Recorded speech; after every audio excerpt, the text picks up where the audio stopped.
오늘은 축복의 기회를 놓치지 마라 하는 제목으로 은혜를 받으려고 합니다. 여러분이 즐겨 먹는 던컨 도너츠의 창립자인 빌 로젠버그는 보스턴의 가난한 가정에서 태어나서 교육을 제대로 받지를 못했지만 그는 예수님을 잘 섬기고 하나님 중심의 믿음으로 살겠다고 결심을 하고 철저하게 주일 성수와 11조를 하면서 얼음 장수부터 시작해서 공장이나 건설 회사에서 커피하고 샌드위치를 팔아서 큰 돈을 벌었고, 그가 72살 때 그 생일에서 이렇게 말을 했습니다. 저는 제대로 교육을 받지도 못하고 가난한 환경에서 자랐지만 하나님께서 저를 늘 도와주셨습니다. 저는 하나님을 잘 섬기며 사는 것이 제 삶의 첫 번째 목적입니다. 그런 제게 하나님은 약속하신 대로 복을 주셨습니다. 지식이 성공을 가져다 주는 것이 아니라 주님을 향한 태도와 축복이 나에게 이렇게 다가왔습니다. 하나님 앞에 어떠한 태도로 삶을 살아가느냐에 따라서 하나님이 축복을 주시는 것을 나는 체험을 하고 이러한 말을 여러분들한테 할 수 있습니다. 이런 말을 했다고 그래요. 우리가 살아가면서 하나님 앞에서의 삶의 태도가 하나님의 축복을 받게 하는 첫 번째 태도가 되어지는데, 오늘은 믿음의 조상인 아브라함의 신앙을 통해서 우리의 삶이 어떠해야 되는지, 축복의 기회를 놓치지 않는 삶이 되어지면 좋겠다 하는 의미에서 말씀을 준비했습니다. 오늘 말씀을 보면 아브라함이 하나님의 부름을 받고 그가 하나님이 지시하시는 그 땅에 들어갑니다.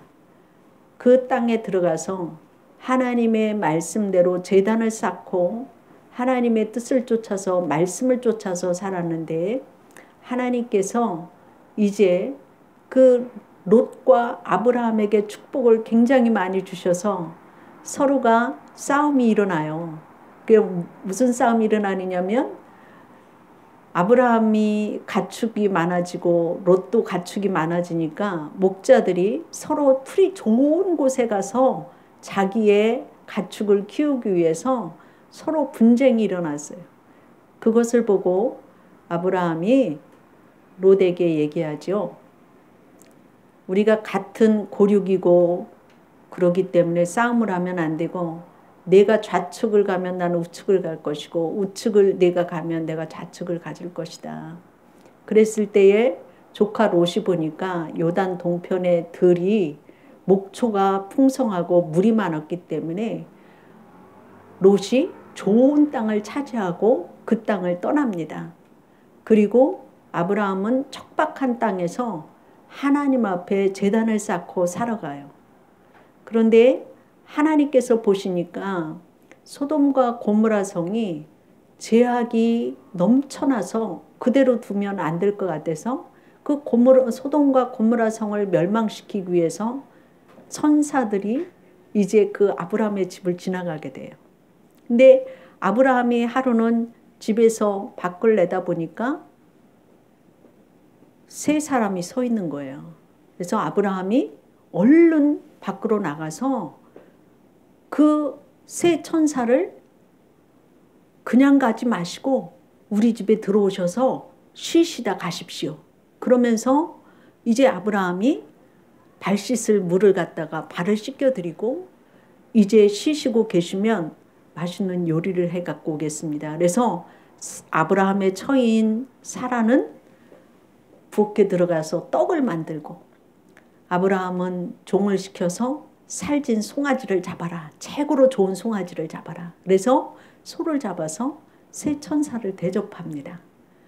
그리고 그 세 천사가 그 음식을 먹고 소돔과 고모라 성의 죄악이 사실인가 그거를 확인하기 위해서 길을 나서요. 그럴 때 아브라함이 전송을 나갑니다. 그 전송을 나갈 때에 하나님께서 말씀하시죠. 내가 하려는 일을 아브라함에게 숨기겠느냐. 이렇게 말씀을 하시고 아브라함에게 복을 주시는데 너는 강대한 나라가 될 것이고 너로 인하여서 복을 받게 할 것이다. 이 말씀을 하셔요. 그리고 내년 이맘때에 내가 이곳으로 올 텐데 내 안에 사라가 아기를 갖게 될 것이다. 이 말씀을 할 때 사라는 속으로 생각할 때 내 남편도 나이가 많고 나도 경수가 끊어진 지 오래됐는데 어떻게 아기를 가지리요 하면서 속으로 픽 웃었어요. 그랬는데 하나님께서 사라에게 왜 웃었니? 여호와께서는 능치 못하심이 없다 이렇게 말씀을 하시고 내년 이맘때에 내가 다시 올 것이다 이 말씀을 하시면서 가시죠. 아브라함은 이 축복의 기회를 받게 하는데 그가 기회를 잡았는데 평소의 삶 가운데 하나님이 우리의 삶 속에 계시다고 하는 사실이에요. 하나님께서 우리에게 말씀하셨죠. 복과 저주를 내 앞에 두었고 생명과 사망을 내 앞에 두었다. 네가 택하라 이런 말씀을 하셔요. 우리는 하나님 앞에 있어서 복을 택하는 삶이 되어야 되고 생명을 택하는 삶이 되어져야 될 줄로 믿습니다. 아브라함은 하나님의 천사가 지나갈 때 알았어요. 봤어요. 모셔드렸어요. 우리는 신앙생활하면서 하나님이 내 앞에 계신 것도 감각을 못하고 하나님이 나에게 말씀하실 때 듣지도 못하고 하나님이 내 앞을 지나가신다고 할 때에도 그냥 모르기 때문에 그냥 보내는 수도 있어요. 근데 예수님은 우리 앞에 항상 내 마음 문을 여시기를 바라고 내 문을 열기를 바라시고 기다리고 계시다고 하는 사실이에요. 그래서 요한계시록 3장 20절 말씀에 보면 볼지어다 내가 문 밖에 서서 두드리노니 누구든지 내 음성을 듣고 문을 열면 내가 그에게로 들어가 그와 더불어 먹고 그는 나와 더불어 먹으리라 이렇게 말씀하시고 있어요.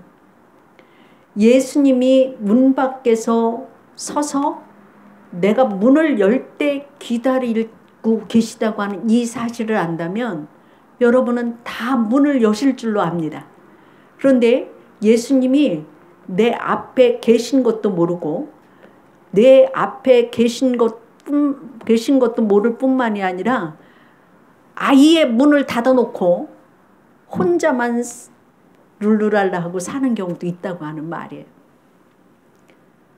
우리는 내 안에 제일 먼저 마음문을 열어서 예수님을 모셔드리기를 바랍니다. 그리고 내 가정의 문을 예수님이 들어오시도록 열으시기를 바랍니다. 내 일터에 예수님이 오시도록 내 일터에 주님을 모시고 들어가기를 주의 이름으로 축원합니다. 예수님이 내게 찾아오실 때는 영생이 있고 축복이 있고 죄로부터 깨끗함을 얻고 주의 말씀이 들려지는 축복이 있다고 하는 사실입니다. 심령이 깨끗하면 예수님을 만날 것이라고 말씀하시고 있잖아요. 우리가 주의 음성을 어떻게 들어요? 이런 얘기하는데 요즘에 우리 청년들 묵상 올라오는 거 보면 저보다 묵상을 더 잘해요. 주의 말씀으로 날마다 가까이 하다가 보니까 심령의 문이 열려지고 삶의 일터에서 일어난 모든 것들이 이렇게 열려지는 하나님의 축복 속으로 그들이 들어가는 이런 모습을 보면서 우리가 하나님의 말씀 앞에 내 삶을 비추어 보고 예수님이 그 안에 들어가니까 성령으로 충만해진다고 하는 사실이에요. 우리가 주의 음성을 어떻게 들어요? 이렇게 처음엔 생각하기 쉽지만 예수님 나에게 말씀해 주세요. 제가 듣겠습니다. 이게 이제 그 묵상의 첫 번째 조건이 되잖아요. 이 말씀을 가까이 하다가 보니까 주의 음성을 듣는 법에 대해서 궁금한데 여러분 그 이요셉 목사님이 하나님 음성 듣는 법 설명하는 그것을 보니까 남편이 사진작가이니까 사진을 찍어갖고 방에다가 하나를 늘어놓는 거예요. 그러면은 깔끔한 성격의 아내는 어쩌다가 문을 빼꼼히 열고 보면 그 안에 사진이 방 안에 가득 어질러져 있으니까 아내가 방 좀 치워요 이렇게 하고 싶은 마음이 간절할 거 아니에요. 그런데 마음 상하잖아요. 그러니까 아무 말 안 하고 그냥 문만 닫고서 쫙 이렇게 가만히 문 닫고서 나가는 것을 보면서 남편은 어떤 마음을 가질까요? 그 남편의 마음에는 우리 아내가 한마디 하고 싶은데 안 하고 있구나. 이거 치워야 되는 거 치우라고 그러는구나. 이걸 느낀다는 거예요. 여러분, 내 삶이 막 어질러져 있는데 주님이 내 마음의 문을 이렇게 살짝 열으면 아, 주님이 나에게 이거 깨끗하게 하라고 하는구나. 이게 바로 하나님의 음성을 듣는 법이에요. 하나님의 음성을 듣는 것이 멀리 있는 것이 아니고 아주 가까이에 계시고 내 마음이 어질러져 있고 풍파가 많고 막 곤고할 때가 너무 많이 있잖아요. 그럴 때에는 잠잠히 하나님을 먼저 바라보고 하나님이 바라시는 것이 무엇일까를 생각하게 되면 내 삶에 어질러져 있는 부분을 내가 이렇게 정리를 해야 되겠다고 하는 이러한 것을 우리가 갖게 되기 시작하면서 하나님의 음성을 듣게 된다고 하는 사실이에요. 그래서 우리가 하나님의 음성을 듣는 법이 멀리 있는 것이 아니고 가까이 있는데 우리는 하나님의 음성을 들을 때 축복의 기회가 나에게 온다고 하는 사실이에요. 그거를 잘 잡아야 되는 거예요. 이 축복의 기회를 잡지 않고서 그냥 한 귀로 듣고서 한 귀로 딱 흘려버린다든가 아니면 침묵하고 그냥 너 그래 그냥 나는 이래 이러면서 자기의 고집을 세우면 절대로 하나님의 축복의 기회가 올 수 없다고 하는 말이에요. 여러분 밀레의 만종이라고 하는 그림을 이렇게 볼 거예요. 들판에 보면 두 부부가 밭고랑 사이에 서서 기도하는 모습이 나와요. 그렇죠? 그 기도하는 그 모습을 보고 옆에 보면 감자 바구니가 있어요. 근데 사실 그 그림을 보면 마음이 첫째로는 평안해지고 들녘에서의 그 두 부부가 기도하는 모습을 보면 참 아름답기도 하고 거룩하기도 하고 소박한 그런 느낌을 우리는 받는데 실질적으로 그 밀레의 만종이 지금 이제 루브르 박물관에서 그 액수가 엄청나게 비싼 그림이 되었지만 그것을 그릴 당시에 밀레는 돈이 없어서 그림 그릴 물감조차 살 수가 없는 그런 상태였습니다. 그런데 친구가 그 물감을 사기 위해서 곤란을 겪고 있는 그 밀레의 그림을 내가 사겠으니까 돈을 좀 빌려주겠다. 그래서 돈을 빌려서 그 그림을 그렸어요. 그 그림을 그렸는데 사실은 그 감자 바구니에는 아기가 죽은 그 시체가 그 속에 들어있고 그 아기를 땅에 묻기 전에 그 기도하는 그 모습이었다고 그래요. 그런데 그림을 살려고 하는 그 사람이 그림을 보니까 아기의 시체가 담겨있는 그 바구니가 보이니까 섬뜩하기도 하고 슬프기도 하고 아프기도 하는 그런 느낌이 들어서 그 아기가 시체에 들어있는 그 아기 바구니를 감자 들어있는 바구니로 바꿔달라고 그래서 그 감자 있는 바구니로 이렇게 바뀌어졌다고 그래요. 그래서 오늘날의 세계적인 명화가 되었는데 우리가 예수님을 나에게 모셔드리면 죽음에서 생명으로 옮겨지고 가난에서 부요함으로 바뀌어진다고 하는 사실이에요. 아브라함은 자식이 없었잖아요. 그런데 그 세 천사를 모셔드렸다고 하는 이 자체에는 바로 평소에 아브라함은 섬김과 헌신과 봉사가 몸에 배어 있는 거예요. 그렇기 때문에 그게 자연스럽게 이렇게 할 수 있는데 이 세 천사를 말할 것 같으면 여러분 성부와 성자와 성령이라고 하는 말씀이에요. 하나님의 아들 예수님이 내가 있는 곳에 문을 열어달라고 기다리고 있을 때 문을 열으면 죽음에서 생명으로 옮겨진다고 하는 것을 볼 수 있고 하나님 앞에 헌신과 봉사와 섬김이 하루아침에 되는 것이 아니고 우리 청년들이 묵상하면서 하나님 만나는 이런 길이 날마다 훈련을 통해서 살아나가기 때문에 그게 돌파가 되어지는 거거든요. 우리의 삶의 평소의 삶이 그렇게 되어지기를 주의 이름으로 축원합니다. 그럴 때 그 축복의 기회를 놓치지 않고 잡을 수 있다고 하는 사실이에요.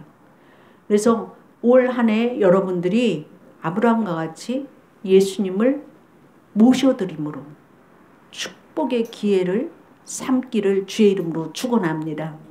두 번째로 보면 하나님은 아브라함에게 내가 너를 택한 것은 여호와의 도를 지켜 의와 공도를 행하게 하기 위함이라 이렇게 말씀하시고 있어요. 창세기 12장 2절 말씀에 보면 하나님의 언약을 이루시기 위해서 내가 너를 택했다고 그러는데 복을 주기 위해서 택했다고 말씀하시고 있어요. 그 창세기 12장 2절 말씀에 보면 내가 너로 큰 민족을 이루고 내게 복을 주어 내 이름을 창대하게 하리니 너는 복이 될지라 이렇게 말씀하시고 있어요. 하나님이 약속해 주신 거예요. 그러니까 그 약속을 이루시는 그 뜻, 이게 하나님의 뜻이거든요. 하나님께서는 아브라함에게 강대한 나라가 될 것이고 복이 될 것이라고 하셨지만 동시에 또 하나님께서는 뭐라고 말씀하시고 있어요? 소돔과 고모라 성을 내가 심판하러 가는 중이라고 말씀하시고 있잖아요. 하나님의 도라고 하는 것은 뭐냐? 하나님에 대한 그 신앙의 경주를 계속해 나가는 것이 진정한 축복과 참된 번영에 이르는 지름길이라고 하는 것을 말씀하시고 믿음의 가문을 통해서 내가 너에게 복을 주신다고 하는 것을 확신시키기 위해서 다시 한번 말씀하시는 거예요. 하나님의 공의라고 하는 것은 하나님은 죄악을 그대로 두고 보실 수가 없기 때문에 소돔과 고모라 성을 멸망시키러 지금 가시잖아요. 보시기 위해서. 사실 죄악이 관영하고 확인하기 위해서 가시는 거예요. 확인하기 위해서 간다고 하시는 이 말씀은 뭐냐? 다시 한번 그들이 회개하기를 원하고 그들에게 기회가 주어졌을 때 하나님 앞에 돌아오기를 원하는 마음으로 가시는 거잖아요. 근데 아브라함은 하나님의 공의와 도를 행했다고 하는 것은 아브라함은 조카 롯이 살고 있는 소돔과 고모라 성이 멸망을 받는 것이 마음이 안타까워서 중보에 기도를 하잖아요. 그 성을 의인과 악인과 같이 멸망시키시렵니까? 아니냐고 하나님 말씀하시잖아요. 그 의인이 50명만 있어도 그 성을 멸하지 않겠다. 근데 아무리 생각해도 50명 됐어요? 최 권사님? 네. 50명 안 됐고 40명, 30명, 20명, 15명. 의인 10명이 없어서 그 성이 멸망당하잖아요. 세상은 하나님의 심판이 임할 때 믿는 성도가 기도하는 이 중보의 기도를 통하여서 멸망받지 않는다고 하는 사실이에요. 우리의 사명은 하나님께서 우리를 택한 것은 하나님의 도를 너희들이 갖기를 원하고 하나님의 공의를 행하게 하기 위해서 너희를 택했다고 말씀하시고 있잖아요. 우리의 사명은 영혼을 귀히 여김으로 죄악 중에 죽는 그것이 하나님의 뜻이 아니기 때문에 죄악 중에 있는 영혼을 구원해내기 위해서 기도하고 전도하는 사명이라고 하는 사실이죠. 그래서 하나님의 도는 누구를 통해서 일하느냐? 여호와 하나님을 섬기는 자를 통해서 하나님의 뜻을 이 땅 가운데 이루시기를 원하신다고 하는 사실이에요. 하나님의 공의를, 하나님의 도를 너희들을 통하여서 전하게 하기 위해서 내가 너희를 택했다고 오늘 말씀하시고 있잖아요. 그래서 예수님의 공의는 이 세상에 죄악을 도말시키기 위해서 하나님의 아들 예수님이 십자가에서 우리의 죄를 없애주셔서 깨끗게 하시고 구속함을 받은 우리가 이 땅 가운데 하나님의 나라를 이루어가는 그 일을 우리에게 하기 위해서 택하여 주었고 우리는 그 일을 해야 된다고 오늘 말씀하시고 있습니다. 그래서 우리가 하나님과 친밀해지는 삶이 되기를 주의 이름으로 축원합니다. 하나님께서도 아브라함에게 그러셨잖아요. 내가 하는 일을 너에게 숨기겠느냐? 내가 하는 일을 너에게 다 말하겠다. 첫 번째로는 그 가정에 사라가 아기가 없을 때에 하나님께서 여호와께서 능치 못한 일이 없다고 말씀하시면서 내년 이맘때 사라가 아기를 가질 것이라고 말씀하셨는데 아기를 낳았어요, 안 낳았어요? 아기 낳았잖아요. 이삭 낳았잖아요. 하나님의 약속하신 말씀은 변함이 없어요. 반드시 이루시는 그 하나님. 그 하나님이 우리를 구원하시고 하나님의 말씀을 따라서 하나님의 법도를 따라서 살아가기를 원하시는 그것을 하게 하기 위해서 우리를 택했고 하나님의 나라는 우리를 통하여서 그 일을 하기를 원하시고 우리를 통하여서 하나님 나라가 확장되어지기를 원하시는 그 아버지의 마음을 볼 수가 있습니다. 그래서 시편 25편 14절 말씀에 보면 여호와의 친밀하심이 하나님 여호와를 경외하는 자에게 있으며 그 언약을 저희에게 보이시리로다 이렇게 말씀하시고 있어요. 유종옥 사모님이 서울역에서 노숙자 사역을 하시는데 하루는 묵직한 한 통의 편지를 받았대요. 근데 무슨 편지인가 해서 보니까 편지가 5장이나 되는 아주 빽빽한 그 편지가 왔는데 보니까 너는 노숙인을 빙자해서 내 배를 불리는 나쁜 도둑이라고는 글이었어요. 근데 그 편지를 읽는 순간에 아주 그냥 분이 나갔고 너무 원통하기도 하고 그래갖고서 내가 이 인간을 그냥 안 놔둬야지 이런 생각이 들었다는 거죠. 그 편지를 읽는 순간에 피가 거꾸로 섰고 막 여러 가지의 그 생각이 복잡했습니다. 그래서 거기에 대한 반박을 조목조목 써갖고 15장을 이제 써가지고서 이제 보내려고 우체국에 딱 들어가서 편지를 붙이려고 딱 하는데 주의 음성이 딱 들리더라는 거예요. 딸아, 너는 그렇게도 할 말이 많냐? 그러면서 예수님 말씀이 나는 곤욕을 당하여 괴로울 때도 입을 열지 아니하였도다. 어린 양같이 입을 열지 아니하였다고 하는 그 음성을 듣고 사모님은 그 자리에서 대성통곡을 했대요. 편지를 붙이려다가 예수님의 음성을 듣고 예수님은 곤욕을 당할 때도 입을 열지 아니하였는데 그런 생각이 들어서 그 편지를 붙이지 않고 하나님 앞에 대성통곡을 하고 있는데 한 보름 후에 전화가 왔더래요. 편지를 붙인 그 사람이 사모님 제가 잘못했습니다. 그러면서 울면서 말을 잇지 못하더라는 거예요. 그는 지금 그 사모님과 서울역에서 노숙자 사역을 잘하는 동역자로 변했다고 그래요. 우리가 하나님의 일을 하면서 주의 음성을 항상 들으면서 의를 행하는 삶이 되기를 주의 이름으로 축원합니다. 예수님의 모습이 있는 믿음 생활이 되어질 때 축복의 기회를 하나님이 주실 줄로 믿습니다. 마지막으로 우리의 자손에게 하나님의 일을 하도록 신앙을 계승하는 기회가 되어지는 축복이 있기를 주의 이름으로 축원합니다. 아브라함은 조카 롯이 사는 소돔과 고모라 성의 멸망 속에서 그 성이 멸망받지 않도록 기도했고 권면했고 찾아갔던 것을 볼 수가 있죠. 이런 아브라함으로 통하여서 여호와 신앙이 내 대에서 끝날 것이 아니라 우리의 자손들에게까지 이어져야 된다고 하는 말이에요. 이 말씀을 보면서 여러분 출애굽기서에 보면은 모세가 바로 앞에 찾아가요. 이 백성을 내놓아서 우리들로 하여금 하나님 앞에 예배하게 하라. 그래서 우리가 사흘길쯤 가서 하나님을 예배하겠노라 그럴 때에 바로가 처음에는 안 된다고 했지만 그 다음에 막 재앙이 일어나니까 그 바로가 너희 장정들만 나가서 예배 드려라 그럴 때 그렇게 얘기를 해요. 그럴 때에 모세는 아니다. 우리의 자식들을 다 같이 데리고 나가서 예배 드릴 것이다. 이렇게 얘기를 해요. 사단이는 우리의 후손들이 믿음 생활하지 못하도록 그렇게 막는다는 사실이에요.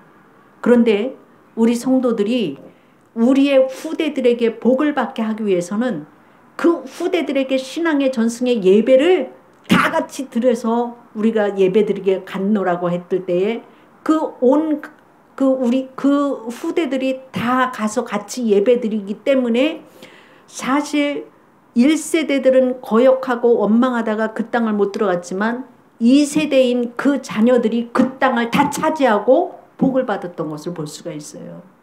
여러분, 신앙의 계승이 이와 같이 중요합니다. 하나님의 축복을 여러분에 대해서 끊어지지 않고 후대에까지 해서 그 후대가 복을 받게 하는 그 기회를 갖기를 주의 이름으로 축원합니다. 그래서 아브라함에게 하신 말씀이 너와 내 권속들에게 내가 너의 공의와 도를 행하게 하기 위함이라고 말씀하신 것은 신앙의 계승이 그 정도로 중요하다고 하는 것을 우리에게 말씀하시고 있습니다. 그래서 올 한 해 여러분의 자녀들이 하나님의 말씀 앞에 다 같이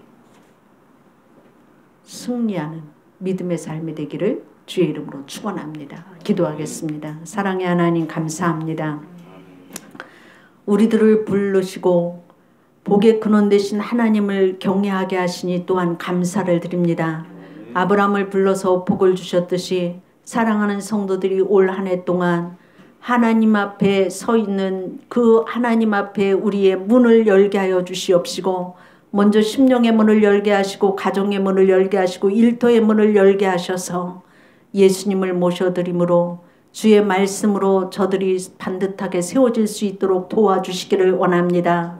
하나님의 도를 아버지의 공의와 법도를 행함으로 저들이 축복을 받게 하여 주시옵시고 우리의 후대들이 여호와 하나님의 신앙을 전수해 나감으로 인하여서 하나님의 축복을 받기를 원하오니 하나님 주의 교회 성도들을 축복하여 주시어서 축복의 기회를 놓치지 아니하는 아버지 아브라함과 같은 믿음 가질 수 있도록 축복하여 주옵소서.